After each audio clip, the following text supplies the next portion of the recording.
Hello दोस्तों, मेरा नाम है धीरेन्द्र सिंह। आज की इस वीडियो में अकाउंटिंग इक्वेशन के बारे में हम डिस्कस करेंगे और ये है पार्ट 2। अगर आपने पार्ट 1 नहीं देखा है तो मेरी रिक्वेस्ट है कि पहले आप जाके वो देखिए, तब जाके आपको ये वीडियो में ज़्यादा अच्छे समझ में आएगा। तो पार्ट 1 में हमने जो बात करी थी वो बात क्या करी थी, अकाउंटिंग इक्वेशन का कॉन्सेप्ट क्या होता है, पूरा अच्छे से डिटेल में हमने क्लियर करा था उसे। उसके बाद हमने उसके अंदर एक क्वेश्चन नंबर 1 भी किया था, practical question T S Agarwal का किया था ना। पार्ट 2 ये है। पार्ट 1 अगर हम नहीं देखा है तो वीडियो का लिंक डिस्क्रिप्शन में है, आप जाके देख सकते हो।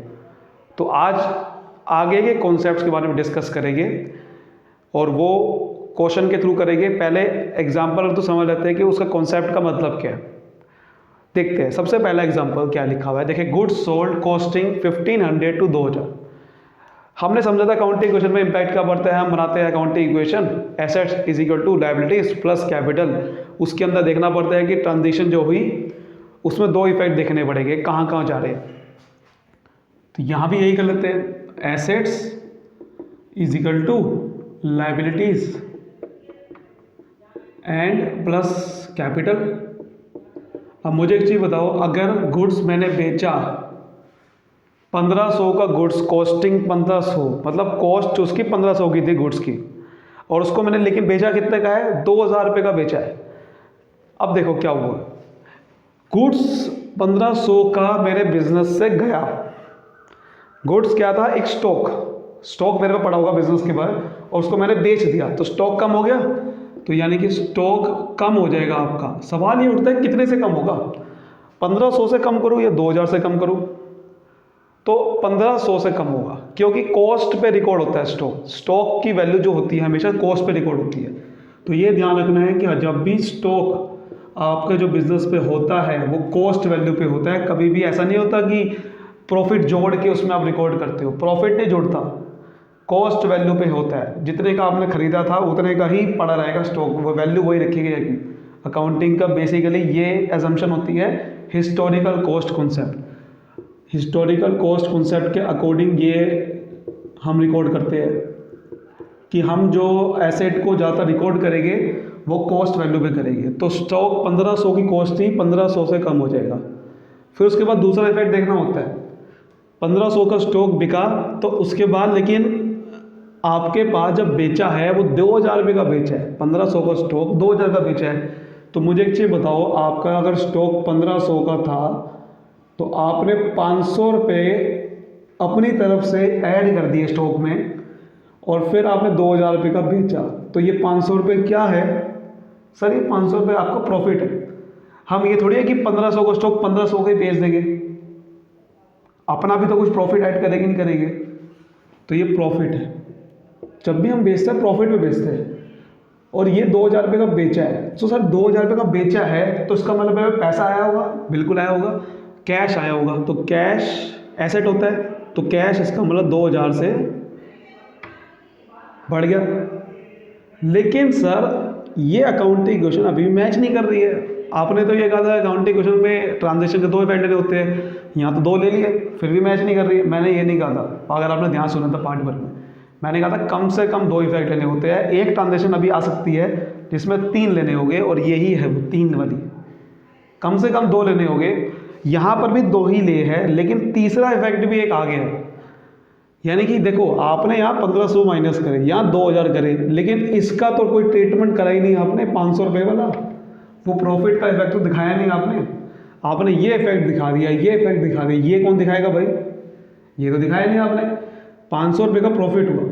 एक चीज़ ध्यान रखनी है आपने हमेशा, जब भी आपकी कोई इनकम, प्रॉफिट या कोई भी गेन होता है उससे कैपिटल बढ़ जाती है, ठीक है।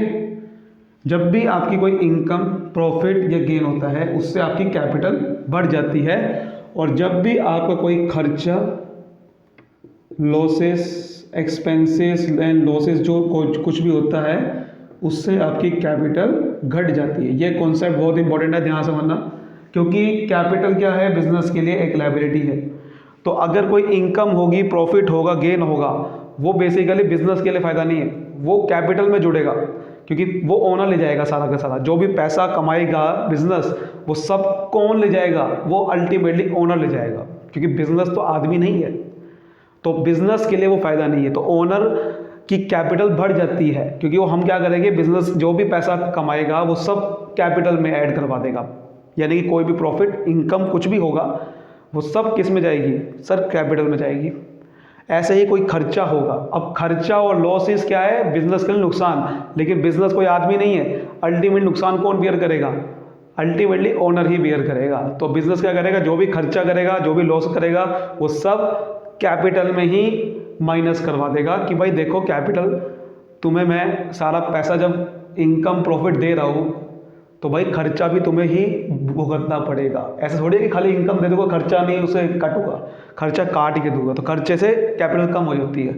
तो प्रॉफिट हुआ वो 500 रुपये प्रॉफिट इनकम है, फ़ायदा है, वो कैपिटल में ऐड हो जाएगा। फिर देखो 500 रुपये देखो यहाँ पर आ रहा है इफेक्ट, 2000 में से 15 से कोई 500 इजिकल टू 500, ठीक है। अगला इफेक्ट क्या होता है, देखो withdraw cash for personal use of 50,000 रुपये।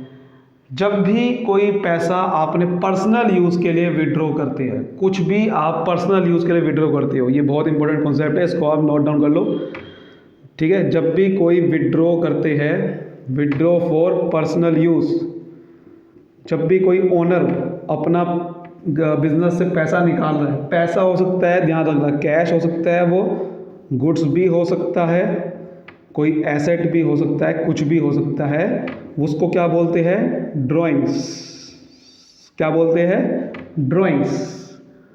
तो ड्राइंग्स होती है कि जो बिजनेस में से ओनर ने अपने पर्सनल यूज़ के लिए पैसा निकाला, तो बिजनेस के लिए वो नुकसान हो गया, एक खर्चा हो गया। तो मैंने क्या बताया, नुकसान और खर्चा क्या होता है, उससे कैपिटल कम हो जाती है, तो ये ड्राइंग्स बोलते हैं।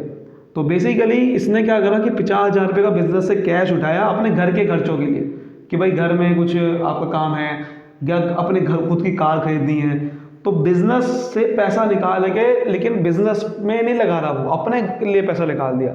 तो यहाँ तो बिजनेस के नुकसान है और ये कैपिटल कम कर देगा। यहाँ पर क्या होगा, कैपिटल 50,000 से कम हो जाएगी, लेकिन कैश निकाले है ना, तो बिजनेस से कैश तो क्या, तो कैश भी कम हो गया 50,000 रुपये का। तो इससे ही दो इफेक्ट ऐसे पड़ेंगे कि कैश 50,000 से कम हो जाएगा, 50,000 कैश निकला है बिजनेस से, और खर्चा है, और खर्चा मैंने क्या बताया, वो कैपिटल में से ही काटेगा बिजनेस, कि भाई तेरा खर्चा था ये, तू बियर कर।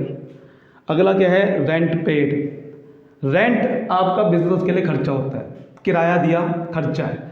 तो मैंने क्या बताया, जो भी खर्चा होता है वो कैपिटल में से काटेंगे, क्योंकि खर्चा अल्टीमेटली बिजनेस कोई आदमी नहीं है, तो रेंट 5,000 रुपये कैपिटल से कम करेंगे। लेकिन 5,000 रुपये जो दिया है रेंट, कैश से दिया हो, तो बिजनेस से तो कैश गया है ना, तो इसका मतलब कैश 5,000 रुपये कम हो गया। और आप खुद सोचो, ये जो कैपिटल लगी हुई है वो कैश से ही तो लगी हुई थी। अल्टीमेटली आप जब हमने 5,000 रुपये दिए कैश, तो कैश कम हो गया, लेकिन एक्चुअल में कैश को ही तो हमने कैपिटल माना हुआ था। तो जो कैश कम 50,000 5,000 से हुआ, वो ही कैपिटल थी, तो 5,000 रुपये कैपिटल भी कम होगी। ये भी आप सोच सकते हो दूसरा लॉजिक, कि भाई ये 5,000 जो कैश है, कैश अगर कम होगा और कोई और इफेक्ट नहीं हो रहा, तो उसका सीधा डायरेक्ट इफेक्ट कैपिटल में पड़ेगा, क्योंकि कैश अल्टीमेटली कैपिटल होता है। पहली एंट्री यही होती है कि जब बिजनेस स्टार्ट करते हैं कैश से, तो कैश और कैपिटल, कैश को कैपिटल मान लेते हैं, तो कैश कम होगा तो अल्टीमेटली कैपिटल ही कम होगी, जब तक कि कोई दूसरा इफेक्ट नहीं होगा। उम्मीद करता हूँ ये कॉन्सेप्ट आपको बहुत ही अच्छे से क्लियर हो गया होगा कि जब भी इनकम प्रॉफिट गेन होता है कैपिटल बढ़ती है, खर्चा होता है कैपिटल कम होती है। एक क्वेश्चन करते हैं, जल्दी से ध्यान से आपको समझना है। अब चलिए अब समझते हैं एक क्वेश्चन के थ्रू पूरा एक जो हमने समझा है।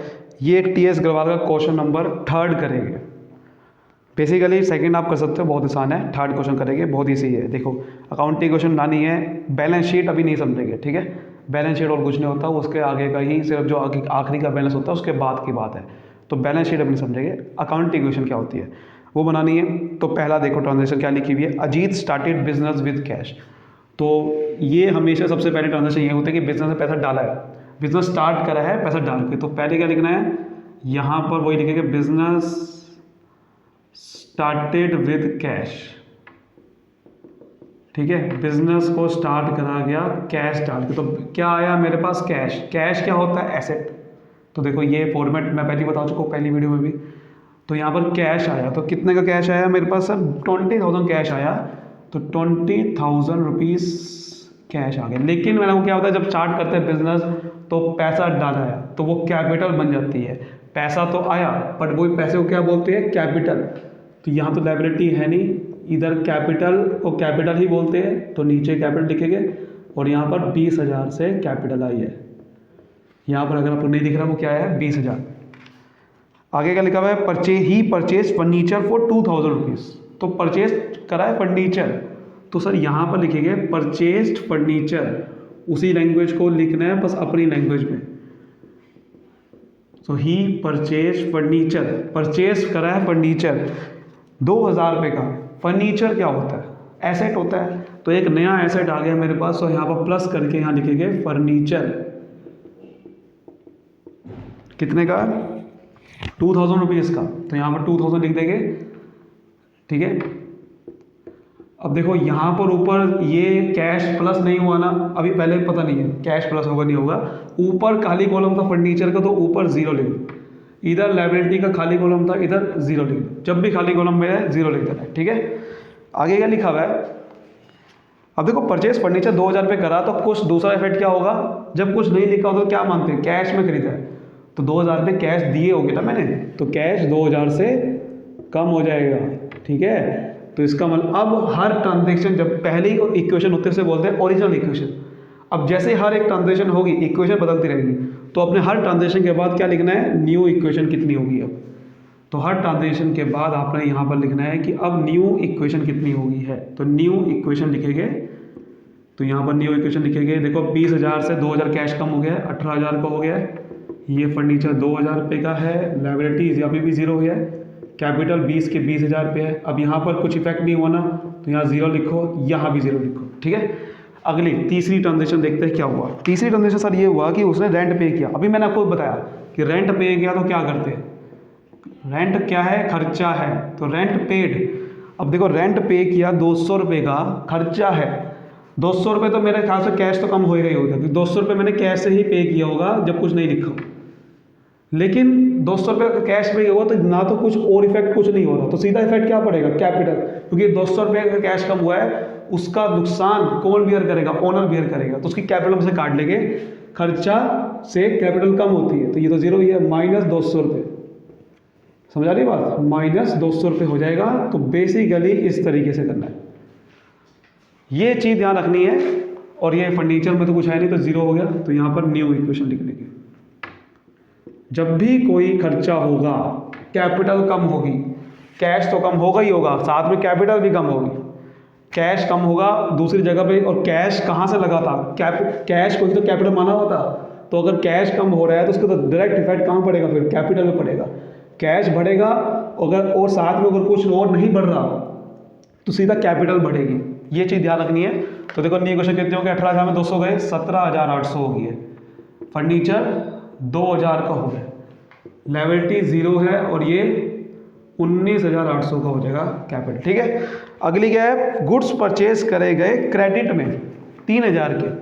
तो यहाँ लिखे है परचेज्ड गुड्स ऑन क्रेडिट। ठीक है, परचेज करेंगे गुड्स, उधार में खरीदे हैं। अब उधार में खरीदे तो कैश तो गया नहीं होगा, तो 3,000 के गुड्स खरीदे हैं। तो हमारे पे एक नया एसेट आ गया है, स्टॉक। गुड्स को क्या बोल देंगे? स्टॉक। तो 3,000 का स्टॉक आ गया, यहाँ लिखेंगे 3,000 पे, इधर 0 लिखेंगे, इधर भी 0 लिखेंगे, क्योंकि कैश नहीं गया, उधार में खरीदा है। और उसे क्या बोलते हैं? क्रेडिटर बोलते हैं। ये मैंने आपको पहले बताया था, जब भी कोई सामान उधार में खरीदते हैं उसे क्या बोलते हैं? क्रेडिटर। तो 3,000 के आपके क्रेडिटर आ जाएंगे, और मैं यहाँ पर ऊपर लिख दूंगा क्रेडिटर्स। लायबिलिटी में क्रेडिटर आ गए, तो यहाँ पर प्लस 3,000 पे हो जाएगा। बाकी कुछ नहीं हुआ, उस जगह पर 0 लिख दो, और फिर दोबारा से क्या लिखोगे? न्यू इक्वेशन कितनी बन गई है। हर ट्रांजेक्शन के बाद आपको न्यू इक्वेशन लिखना होता है। तो ये 17,800 ही है, ये 2,000 ही है, ये 3,000 हो गया है, यहाँ पर 3,000 है, और यहाँ पर 19,800 रुपये। ठीक है, आखिरी ट्रांजेक्शन देखते हैं क्या लिखी हुई है। सर आखिरी ट्रांजेक्शन ये है कि गुड्स सोल्ड करा गया, कॉस्ट प्राइस 2,000 रुपये का था, और उसको 5,000 रुपये बेचा है। ध्यान से समझना, वही चीज़ मैंने आपको अभी बताया था कि सर गुड्स सोल्ड करा गया, कॉस्ट कितनी थी, कॉस्ट कितनी थी सर कॉस्ट थी हमारी 2000 और बेचा उसको 5000 में, मतलब कि 2000 का सामान 5000 में बेच दिया, तो सर 3000 का प्रॉफिट नहीं हो गया है मुझे? बिल्कुल सर। तो पहले तो 2000 का गुड्स, क्योंकि स्टॉक की वैल्यू कॉस्ट पे होती है, तो स्टॉक 2000 से बिका है, 3000 का स्टॉक मैंने 2000 का 3000 में से 2000 का स्टॉक बेच दिया। स्टॉक की वैल्यू मुझे कॉस्ट वैल्यू से कम करनी है, ठीक है। पहले यहाँ लिख देते हैं गुड्स सोल्ड, ठीक है, गुड्स सोल्ड, ठीक है, गुड्स सोल्ड कॉस्टिंग, कितनी कॉस्टिंग थी 2000 फॉर 5000, यही है ना, ठीक है। अब देखो 2000 का गुड्स बेचा, आया कितना पैसा, सर मैंने 5000 का बेचा है, इसका मतलब मेरे को पैसा 5000 पे दिया होगा, सामने वाले बंदे ने 2000 नहीं दिया होगा, उसको 5000 पे मैंने कहा था देने के लिए, तो 5000 पे मेरे को दिए होंगे, तो 5000 प्लस हो गए। लेकिन मैंने वो क्या बताया, अभी एक ट्रीटमेंट रह गया, तीसरा इफेक्ट रह गया, 2 इफेक्ट तो नहीं ले, तीसरा इफेक्ट प्रॉफिट का रहा था। प्रॉफिट 3000 रुपये का 3000 का प्लस करके बेचा, तो प्रॉफिट क्या होता है सर, इनकम, फ़ायदा, और ये फ़ायदा कहाँ जाता है सर, कैपिटल में, अभी मैंने आपको बताया था। तो 3000 का जो इनकम फ़ायदा हुआ है, वो फ़ायदा सारा ओनर पे चल लगता है, तो कैपिटल में प्लस हो जाएगा। ये हमारा एक ख़त्म हो गया क्वेश्चन यहाँ पर। बाकी सब जगह पे 0 लिख दो, जहाँ पर कुछ इफेक्ट नहीं हुआ है लास्ट में न्यू इक्वेशन लिखेंगे, ठीक है। तो यहाँ पर आ जाएगा, ये कितना आ गया 22,800 रुपये का बैलेंस आ गया, यहाँ 2000 रुपये का आ जाएगा, यहाँ 1000 रुपये का आ जाएगा, इधर 3000 रुपये का आ जाएगा, और इधर 22,800 का आ जाएगा। देखते हैं कि क्वेश्चन जो है हमारा सही आंसर है या नहीं है। बिल्कुल सर, बिल्कुल सही आंसर है हमारा, तो आपको कॉन्ग्रेचुलेशन, ठीक है। और बाकी और प्रैक्टिस आपको करते रहनी है, बाकी और वीडियोस इसकी आती रहेगी। अगर आपको अच्छी लग रही है वीडियो तो कमेंट करके बताना कि और वीडियो चाहते हो, वैसे मैं इसकी और वीडियोस बनाने वाला हूँ, ठीक है। तब तक के लिए वीडियो मिलते हैं अगली वीडियो में। वीडियो पसंद आई तो लाइक करना, सब्सक्राइब करना। Thank you so much, all the best, मिलते हैं अगली वीडियो में।